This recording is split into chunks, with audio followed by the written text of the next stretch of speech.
valencies of, if we know the valencies of elements, then we can work out the formulae.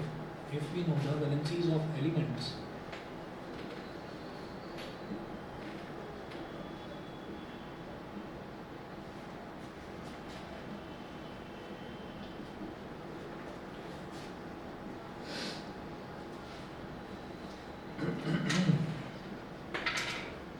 then we can work out the formulae of their compounds by balancing formulae of their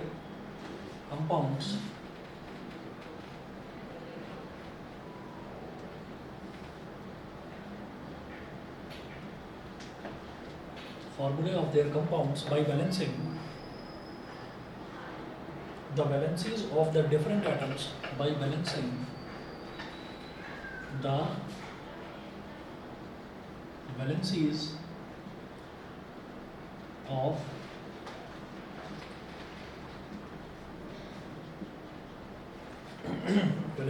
different atoms by balancing the valencies of different atoms which occur in the compound. Different atoms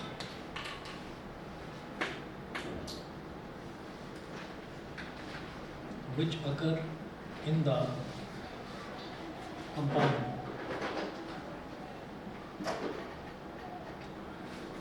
Which occur in the compound.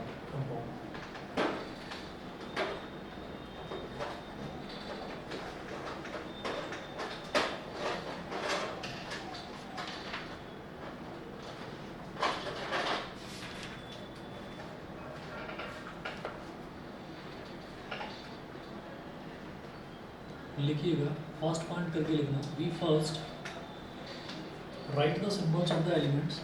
We first write the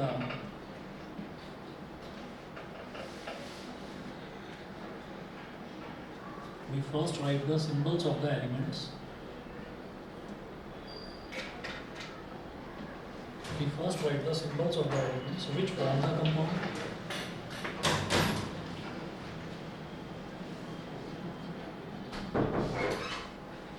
Which form the compound.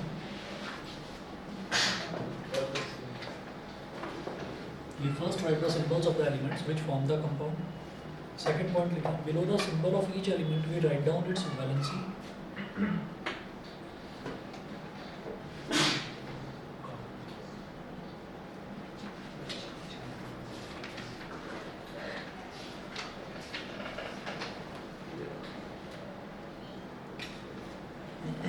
Below the symbol of each element we write down its valency.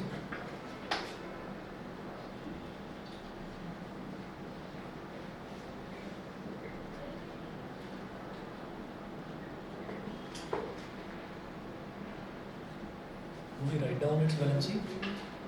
Third point लिखें. Finally, we cross over the valencies of the combining atoms.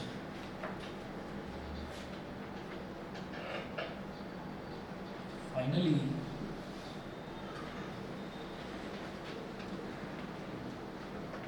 we cross over the valencies.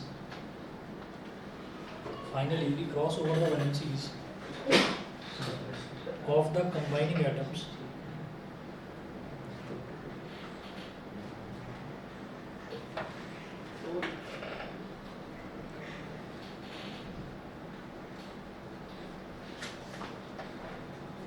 We cross over the valencies of the combining atoms and write down them as subscripts.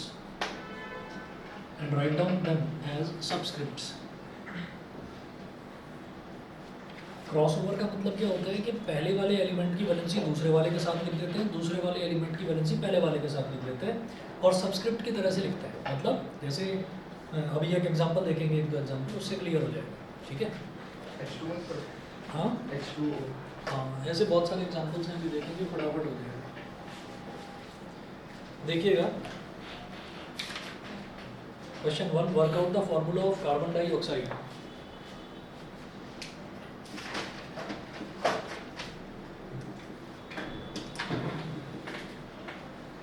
Workout the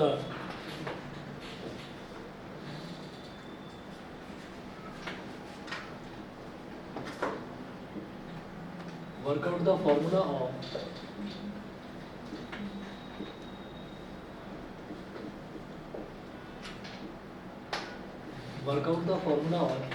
carbon dioxide. मुझे carbon dioxide का जो formula है वो workout करना, मतलब formula बनाना है इससे।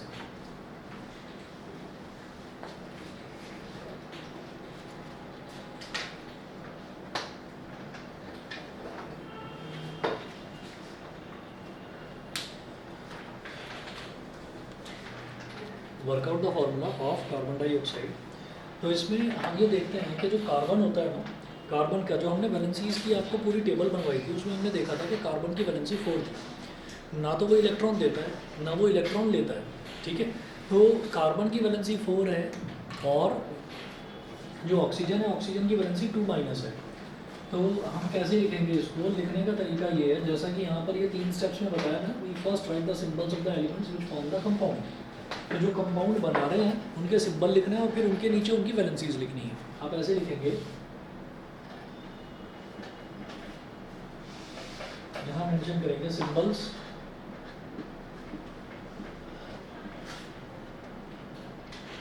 और फिर लिखेंगे वैलेंसीज।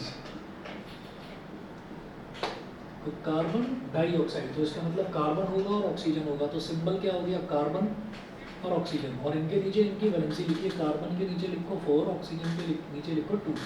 2- है क्योंकि हम 2 ही लिखेंगे, क्योंकि मुझे साइन से कुछ लेना देना नहीं होता, बस इतना देखना होता है कि पॉजिटिव वाला पहले लिखेंगे और नेगेटिव वाला बाद में लिखेंगे, ठीक है। तो अब पॉजिटिव वाला तो यहाँ पर कुछ है नहीं, लेकिन नेगेटिव वाला तो है ना। ऑक्सीजन की वैलेंसी 2- है तो उसको बाद में लिखेंगे। कार्बन की वैलेंसी ना प्लस होती ना माइनस होती, क्योंकि ये 4 इलेक्ट्रॉन ना तो देता है ना ये 4 इलेक्ट्रॉन लेता है, ये 4 इलेक्ट्रॉन्स की शेयरिंग करता है, ठीक। तो अब क्या करना होगा? Cross over valencies. देखिए यही बताया सेकंड में, below the symbol of each element we write down its valency. तो सिंबल लिख दिया कार्बन और ऑक्सीजन, ठीक है, और उसके नीचे उसकी वैलेंसी लिख दिया। फिर जो थर्ड स्टेप है वी क्या है, ये क्या है? Finally we cross over the valencies of the combining atoms and write down as subscripts. तो क्रॉस ओवर का मतलब क्या? कार्बन के साथ 2 लिखोगे और ऑक्सीजन के साथ 4 लिखोगे। तो ये हमारा बन जाएगा फॉर्मूला, क्या बन जाएगा? C2O4, 2 1 जा 2, 2 2 जा 4 और CO2। दिमाग में आता है कि C1O2 लिख दूँ, ठीक है, लेकिन 1 जो है ना सबस्क्रिप्ट में 1 लिखा नहीं जाता। लिख दोगे तो भी गलत नहीं है, लेकिन 1 लिखते नहीं है, तो इस तरह से ये आपका CO2 बन गया। तो पहले की वैलेंसी दूसरे के साथ, दूसरे की वैलेंसी पहले के साथ, मतलब कुल मिलाकर इंटरचेंज कर देनी है आपको वैलेंसीज। और लिखना कैसा है? As subscript. सब्सक्रिप्ट मतलब ये जो नीचे लिखा जाता है, ये जो नीचे है। अच्छा, जैसे पावर लिखा जाता है ना, जैसे मान लीजिए हम बोलते हैं कि 2 की पावर 7, 2 की पावर 8, तो जो पावर में जो ऊपर लिखते हैं उसको बोलते हैं सुपरस्क्रिप्ट। हाँ, अगला क्वेश्चन देखिएगा। समझ में आ गया सभी को? बताइए, आसान है ना? बस वैलेंसी पता हो तो फिर कोई प्रॉब्लम नहीं है, फिर आप आसानी से कर सकते हैं। देखिए जी, question number 2, work out the formula of hydrogen chloride.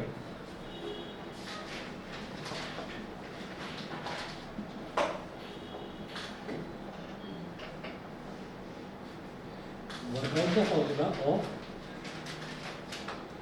Hydrogen chloride.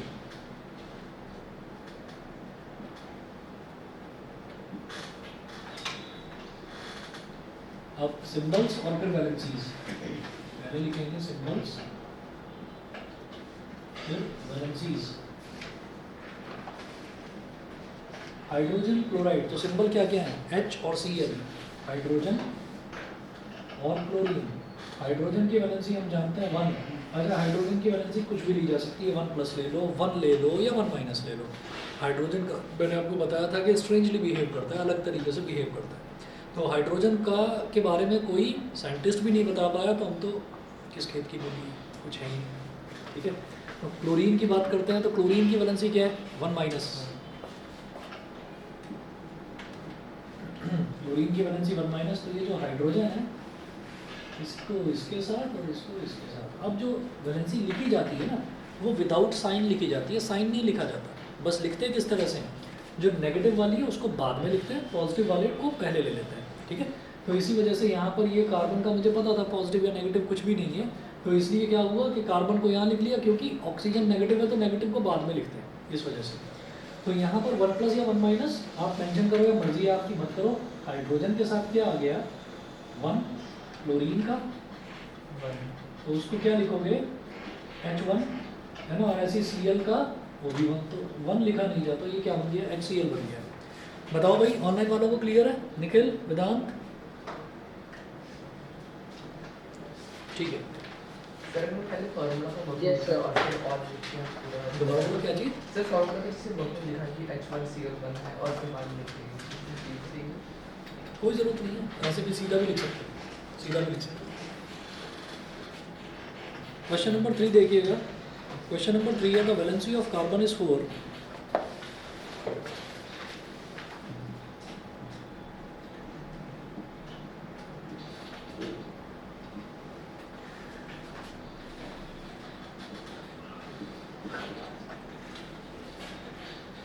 The valency of carbon is 4 and that of chlorine is 1.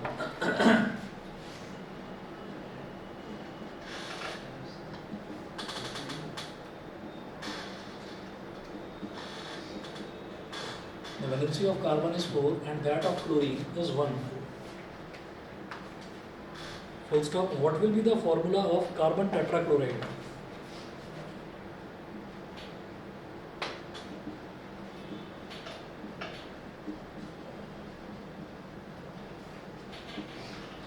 Will be the formula of carbon tetrachloride.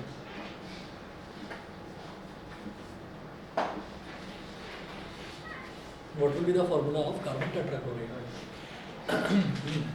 तो यहाँ पर तो आप ये देखिए कि इन्होंने सीधा सीधा बता ही दिया, कार्बन की वैलेंसी 4 है, क्लोरीन की वैलेंसी 1 है, हमें पता भी है, तो कोई प्रॉब्लम नहीं है, करा जा सकता है इसको सीधा सीधा।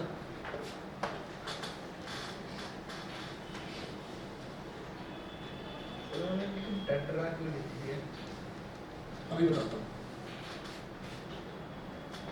फ्रूटी पीते हैं ना, फ्रूटी का टेट्रा पैक आता है, माजा का टेट्रा पैक आता है, वो गत्ते वाला जो होता है। ये बता रहा हूँ क्या है। देखिए केमिस्ट्री में क्या होता है, केमिस्ट्री में ना जो पहले यहाँ पर सिंबल और वैलेंसी लिख देते हैं, पहले फॉर्मूला बनाते हैं इसका, फिर बताता हूँ।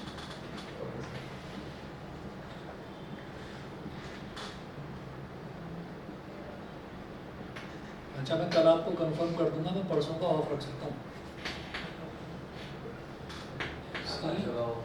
और CL हाँ स्कूल का ऑफ है, अच्छा चलिए ठीक है, जैसा भी होगा मैं बता दूंगा, कल करूँगा कंफर्म।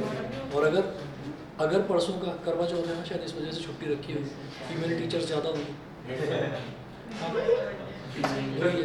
नहीं मैं जिस कॉलेज में पढ़ाता था, मेरा कॉलेज बहुत अच्छा था जहाँ मैं पढ़ाता था, मैंने 7 साल पढ़ाया वहाँ पर, तो वहाँ पर इसको बोलते थे रेस्ट्रिक्टेड हॉलीडे।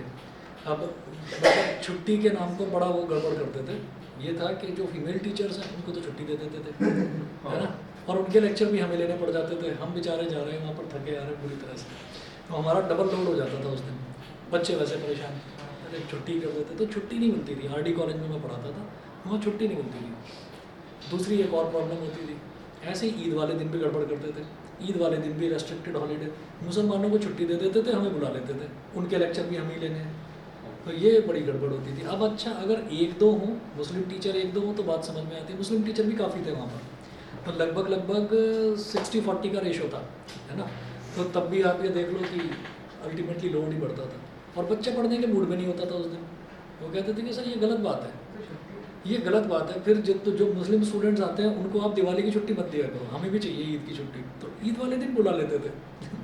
तो कुछ सिमिलैरिटी है तुम्हारे स्कूल में और जिस कॉलेज में मैं पढ़ाता था वहाँ पर कुछ सिमिलैरिटी है।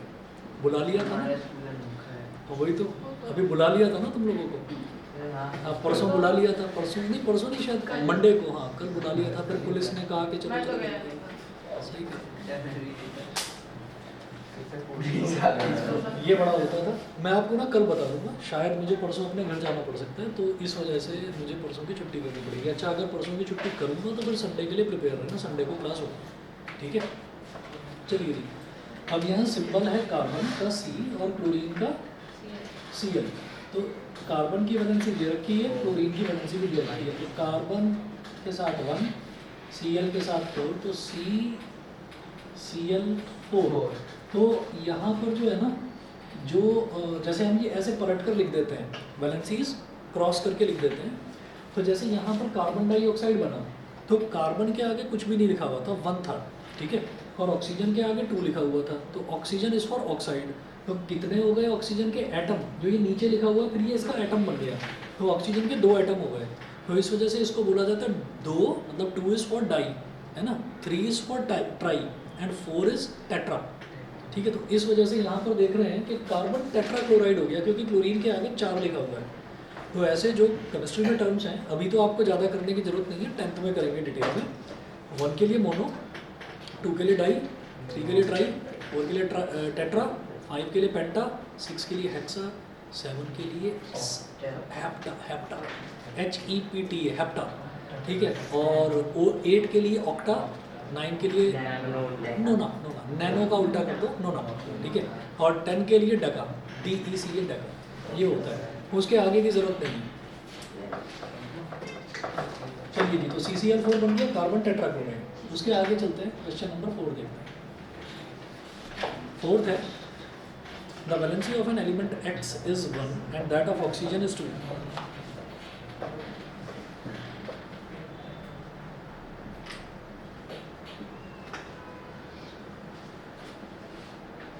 The valency of an element X is 1 and that of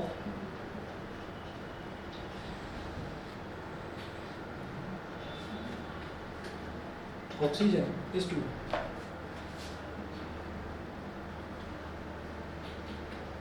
And that of oxygen is 2. Full stop. What will be the formula of the compound formed by the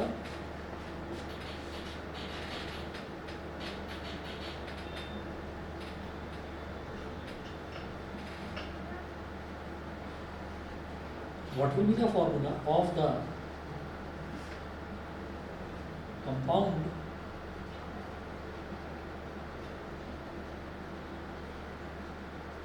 what will be the formula of the compound formed by the combination of element X with oxygen, formed by the combination of element X with oxygen। अब आप ये देखिएगा, इसमें कोई element नहीं दे रखा है, उन्होंने बोल दिया कि कोई एक एलिमेंट है, वो उसका सिंबल है capital X।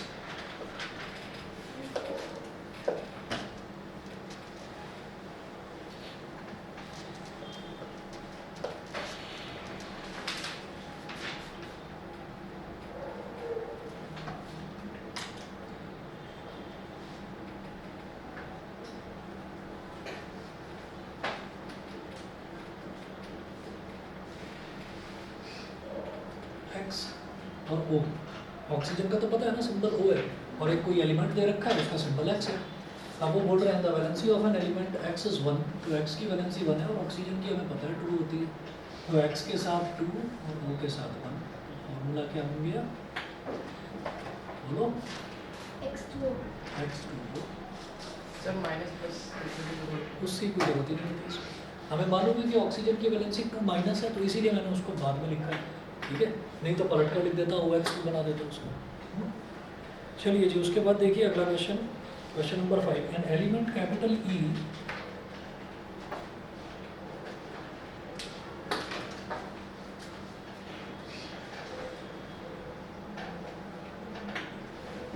an element capital E has a valency of 4.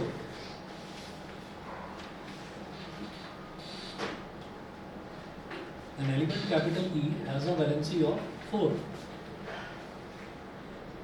Full stop. What will be the formula of its chloride?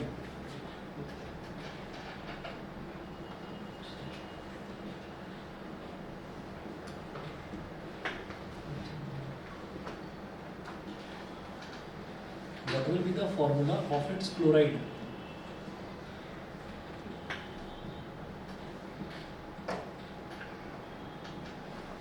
What will be the formula of its chloride? Second part है what will be the formula of its sulfide?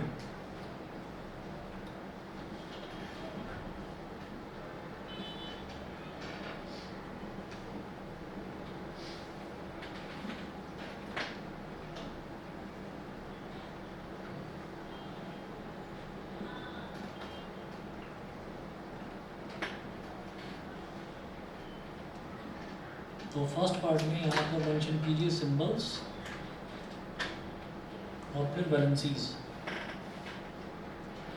हाँ जी, an element ई, तो symbol क्या है ई, ठीक है। What will be the formula of its chloride, तो chloride मतलब इसका सिंबल क्लोराइड, क्लोरीन का क्या होता है Cl।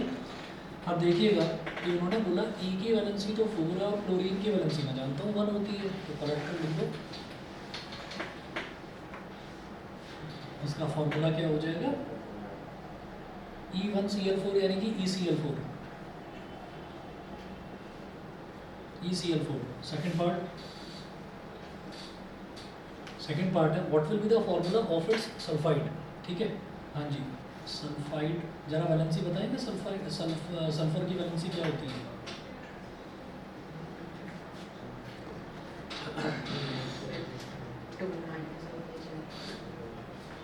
बिल्कुल सही, सल्फर की वैलेंसी होती है 2-।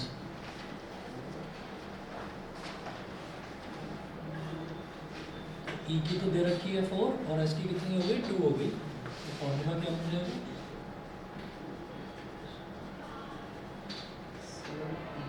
ई के साथ 2 और एस के साथ 4, E2S4, 2 1 2 2 2 4, मतलब ES2। बताओ भाई निखिल, वेदांत, क्लियर है? हाँ जी, क्लियर है दोनों बच्चों को? वेदांत,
हाँ जी, क्वेश्चन नंबर 6 देखिएगा।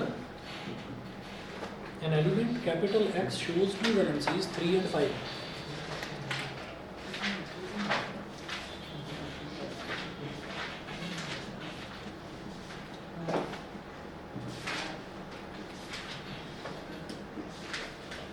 An element capital X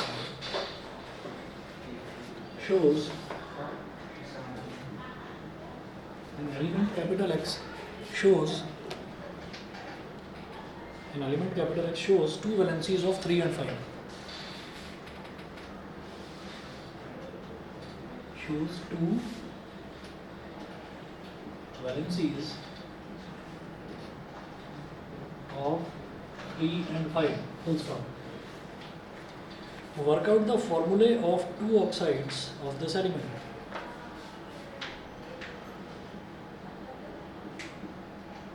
Work out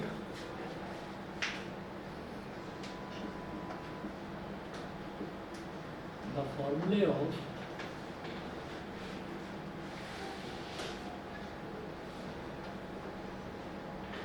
2 oxides of this element।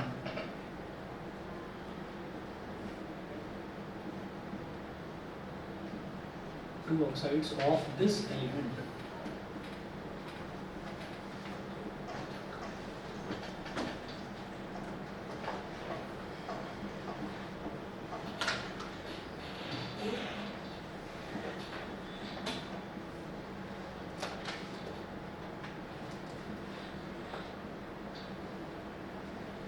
An element X shows two valencies, तो एलिमेंट एक एक्स है, वो दो वैलेंसी शो कर रहा है। एक बार तो वो वैलेंसी 3 शो कर रहा है और एक बार वो वैलेंसी 5 शो कर रहा है। तो 5 वैलेंसी शो कर पाना किसी भी एलिमेंट के लिए बड़ा मुश्किल होता है, ठीक है। हालांकि कुछ एक्सेप्शनल केसेस होते हैं, भाई किसी भी एलिमेंट के बस की बात नहीं है कि वो 5 इलेक्ट्रॉन्स या तो डोनेट कर दे या 5 इलेक्ट्रॉन्स बाहर से एक्सेप्ट कर ले, खींच कर अपने पास बुला ले, तो पॉसिबल नहीं होता। लेकिन एक्सेप्शंस होते हैं, फॉस्फोरस में ऐसा होता है। तो खैर इन्होंने वो बता दिया कि वो एक्स है, तो उन्होंने बोला वर्क आउट द फॉर्मूले of 2 oxides of this element. तो ऑक्सीजन की वैलेंसी क्या होती है 2-, ठीक है। तो ऑक्सीजन को इसलिए बाद में लिखा जाएगा, तो इसलिए मैं ऑक्सीजन को बाद में लिखूंगा, यहाँ पर लिख रहा हूँ मैं O। सर लेकिन जैसे इस एक्स एलिमेंट की दो वैलेंसी मैं कहता हूँ एक्सेप्शनल केसेस होते हैं बहुत सारे। तो एक एक्सेप्शनल केस होता है फॉस्फोरस। फॉस्फोरस की वैलेंसी 3 भी होती है और 5 भी होती है, ठीक है। तो वैसे ही यहाँ पर दे रखा है। अच्छा, उसके अलावा ऐसे ही हम ये कह देते हैं कि मतलब अभी तो नहीं, 10th में भी नहीं, आप बड़ी क्लासेस में पढ़ेंगे कि उसमें जो कॉपर होता है ना, कॉपर की भी वैलेंसी 2 भी होती है और 3 भी होती है, 2+ भी होती है, 3+ भी।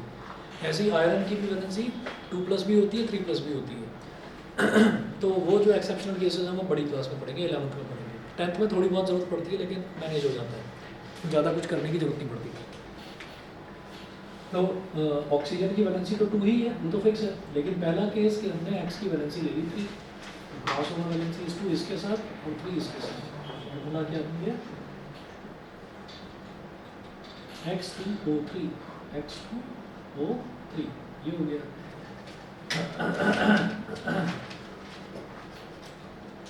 दूसरा केस देखो, वही सिंबल्स तो वही है, X और O।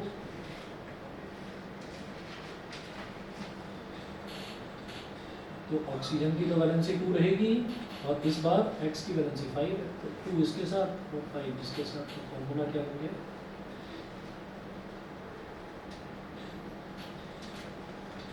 X2O5, तो X2O3 हो सकता है, X2O5 हो सकता है।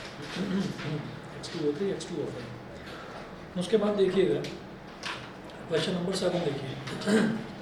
An element Z forms an oxide ZO3। मैं ये बता रहा हूँ इधर से।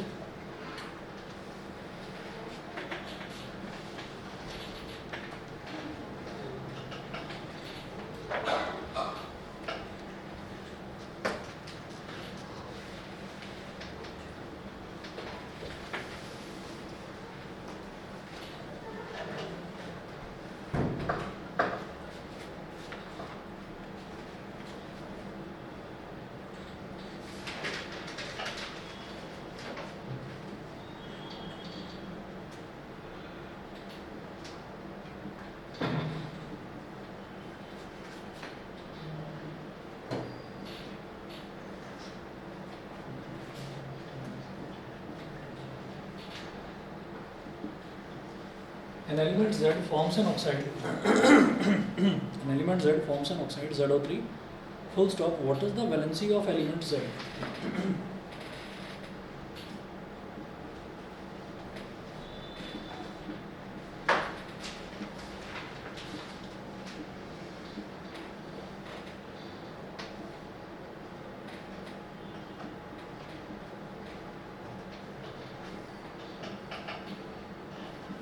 What is the valency of element Z?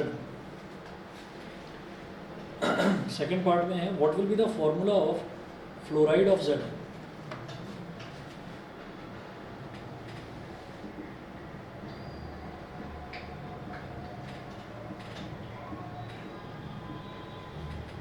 What will be the formula?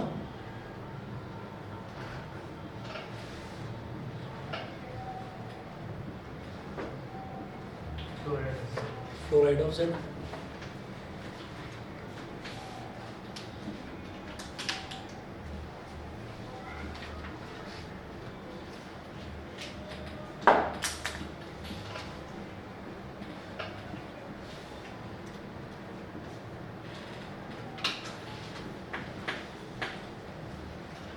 तो उन्होंने बोला सिंबल्स इसके क्या क्या हैं। An element Z forms an oxide ZO3। Oxide बना रहा है, यानी कि ऑक्सीजन के साथ रिएक्ट कर रहा है, तो ऑक्सीजन बाद में लिखा जाएगा। इधर Z है और इधर O है। ऑक्सीजन की वैलेंसी 2 होती है, Z की वैलेंसी कितनी है मुझे नहीं पता, वही मुझे निकालनी है, उसको मैंने X मान दिया, ठीक है।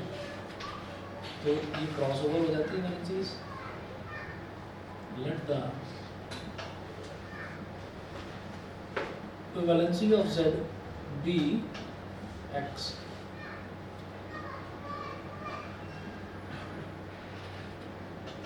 का फॉर्मूला क्या बन गया, Z2OX, Z2OX, और फॉर्मूला दे क्या रखा है, ZO3, ZO3, ZO3 का मतलब Z1O3, Z1O3।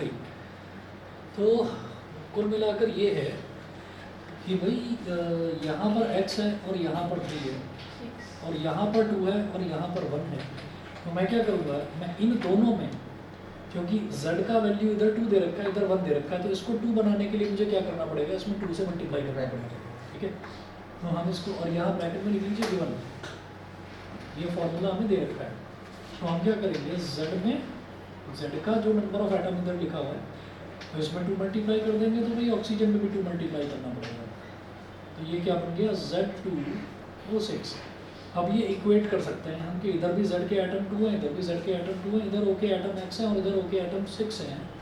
तो it implies that X is equal to 6, X is equal to 6। तो अगेन देख लो, मतलब 6 हो सकती है क्या किसी की वैलेंसी, कोई 6 इलेक्ट्रॉन ले या दे सकता है क्या? हम ये कहते हैं कि भाई ये तो पॉसिबल नहीं है, लेकिन हो सकता है कोई केस हो। हमारे हिसाब से जो इन्होंने पूछा है, अब वो एलिमेंट कोई अलग और अनोखा एलिमेंट पूछ लिया Z, हमें नहीं पता वो क्या है, लेकिन कैलकुलेशन के हिसाब से तो X की वैल्यू 6 ही आ रही है। तो आप सीधा सीधा बोलेंगे therefore valency of Z is 6। Z की वैलेंसी जो है वो 6 होगी। अब जरा देखिए सेकंड पार्ट इसका।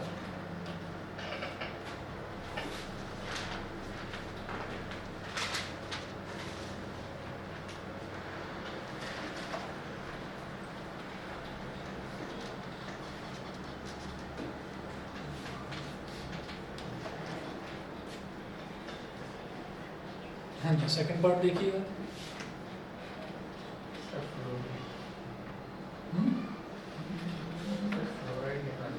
फ्लोराइड निकालना है, फ्लोरीन की वैलेंसी बताओ। फ्लोरीन वो याद नहीं है, हाफ ई ली बेब का नाम, ठीक है। तो ऑक्सीजन के बाद फ्लोरीन आता है। ये होता है कॉन्फिडेंस, कॉन्फिडेंस से बता दिया नहीं याद है, ठीक है। चलिए, तो फ्लोरीन जो है, फ्लोरीन का जो एटॉमिक नंबर है, फ्लोरीन का एटॉमिक नंबर होता है 9, ठीक है। तो जब फ्लोरीन का एटॉमिक नंबर 9 हो गया तो इसका इलेक्ट्रॉनिक कॉन्फ़िगरेशन क्या होगा, 2,7। पहले वाले शेल में 2, दूसरे वाले शेल में 7। तो इसका मतलब ये बाहर से एक इलेक्ट्रॉन ले लेगा, और जो बाहर से जितने इलेक्ट्रॉन लेता है उसकी वजह से उतनी ही माइनस हो जाती है। वो 1 इलेक्ट्रॉन ले रहा है तो 1 माइनस, वो 2 इलेक्ट्रॉन लेता है तो 2 माइनस। तो फ्लोरीन की वैलेंसी हो गई 1 माइनस। तो what will be the formula of fluoride of Z? तो 1 माइनस है ना वैलेंसी, तो इसलिए फ्लोरीन को बाद में लिखा जाएगा। तो यहाँ लिखिएगा सिंबल्स और इधर लिखिएगा वैलेंसीज। तो सिंबल्स क्या क्या हैं, एक तो है Z और एक है F। Z की वैलेंसी हमने निकाली अभी 6, और फ्लोरीन की वैलेंसी हमको समझ में आ गया 1 माइनस। तो Z के साथ 1 और F के साथ 6। फॉर्मूला क्या बन गया,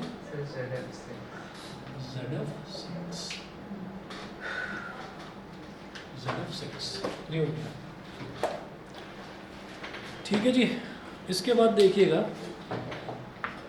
2 मिनट वेट करिए, वो सभी आ रहा हूँ।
13 से sir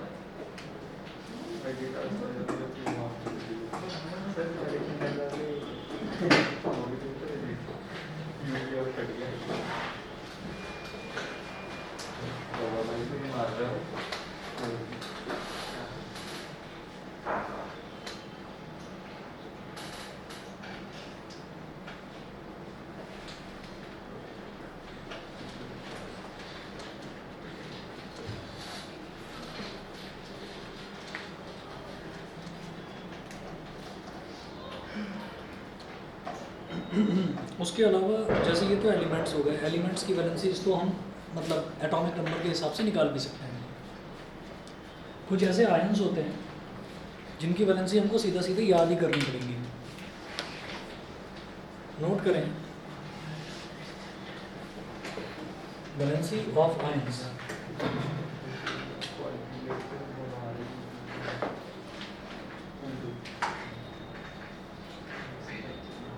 valency of ions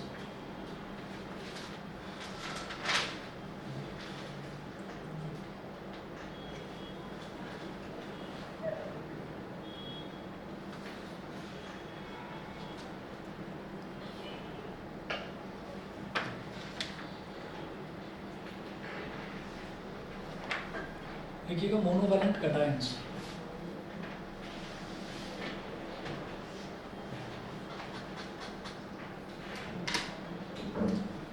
monovalent cations, chemistry में मोनो का मतलब होता है 1, डाई का मतलब होता है 2, ट्राई का मतलब होता है 3, ठीक है। मोनोवैलेंट कैटायंस का मतलब है, वैलेंट का मतलब है वैलेंसी से और मोनो का मतलब 1। तो ऐसे आपको कैटायन बताने जो जिनकी वैलेंसी जो है वो 1 है।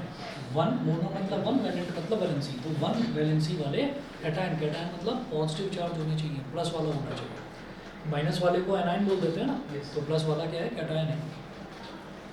तो ये कुछ आपको याद करने हैं जो मैंने नहीं बताए हैं, 20 से जो अलग है वो वाले। Ammonium ion, ammonium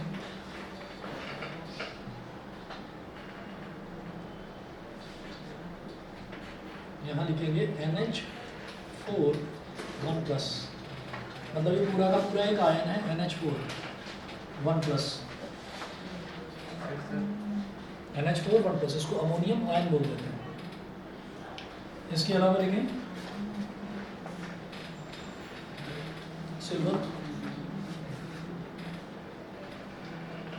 silver Ag, ये होता है 1+। उसके बाद है मरकरी,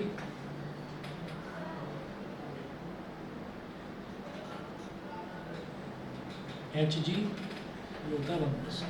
तो ये तो हो गए मोनोवैलेंट कैटायंस। उसके बाद देखिएगा डाईवैलेंट कैटायंस।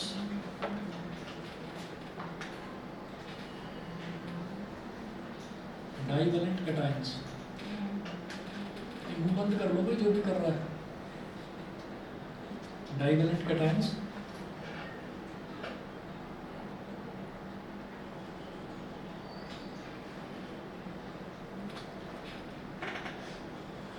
मैग्नीशियम, ज़्यादा स्मार्ट हो रहे हो क्या?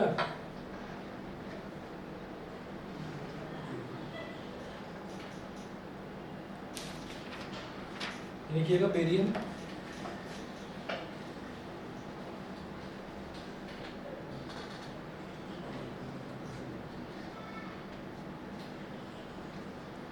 दूसरा लिखिए। नहीं समझ में आ रहा क्या? कौन है तुम में से? नहीं आ रहा क्या समझ में? बताओ, आवाज़ कहाँ से आ रही है?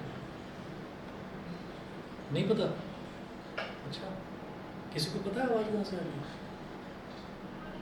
ढंग से सिखा दूंगा, एक बार पहले भी मैंने बोला था। तो ये बदतमीजी अगर करनी है तो प्लीज़ चले जाओ, स्कूल में कर देना है बदतमीजी जितनी करनी है। यहाँ पढ़ने के लिए आ रहा हूँ ना, तो पढ़ दो ढंग से।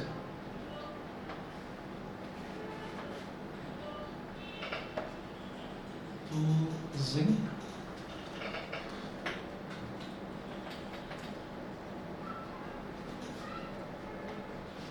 और आयरन,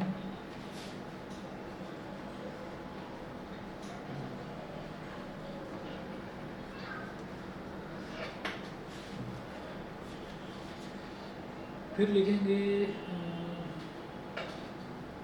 मोनोवैलेंट एनायंस।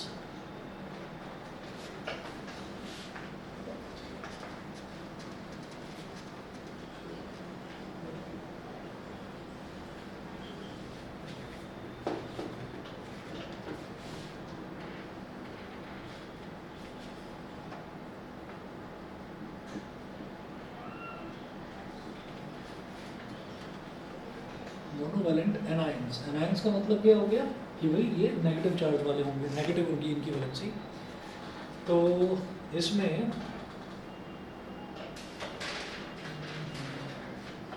एक लिखेंगे आप ब्रोमाइड,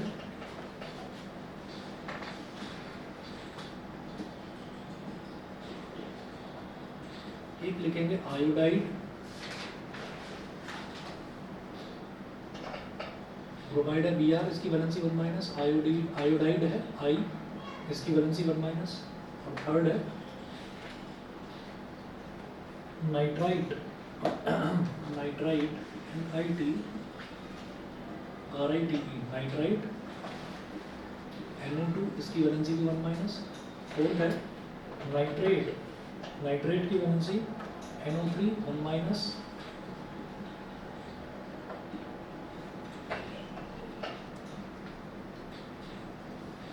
फिफ्थ है हाइड्रोक्साइड,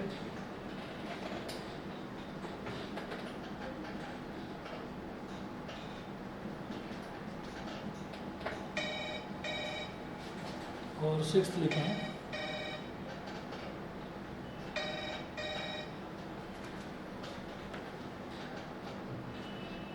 हाइड्रोजन कार्बोनेट।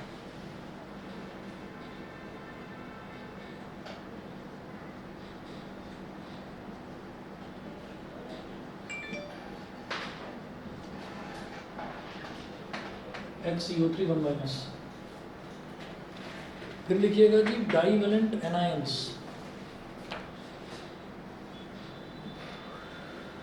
अच्छा, ये आपको याद ही करने पड़ेंगे, इसके अलावा और कोई ऑप्शन नहीं है। डाईवैलेंट एनायंस, डाईवैलेंट एनायंस एक लिखेंगे सल्फाइड आयन, पहला लिखेंगे सल्फाइड,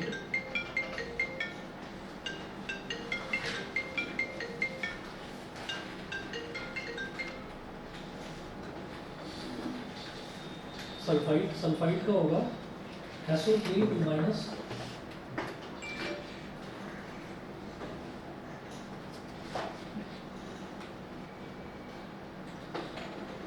सल्फेट का होगा SO4 2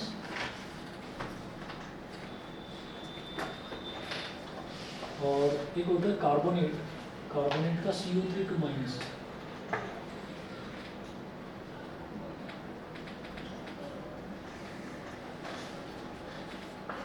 सल्फाइड भी तो होता है।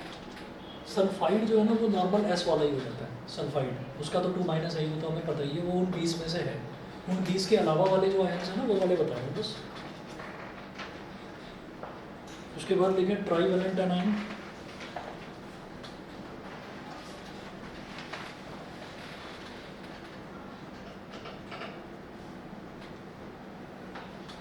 ट्राईवैलेंट एनायन, ट्राईवैलेंट एनायन में होगा फॉस्फेट, बस एक लिखना है फॉस्फेट। फॉस्फेट होता है PO4, इसकी वैलेंसी 3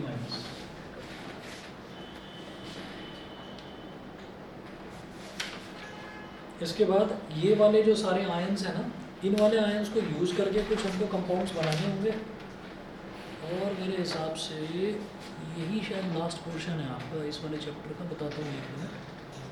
सिलेबस मैंने शेयर कर रखा है ना आपके साथ ग्रुप में? नहीं करा था शायद पहले, नहीं तो मैं दोबारा डाल दूँगा।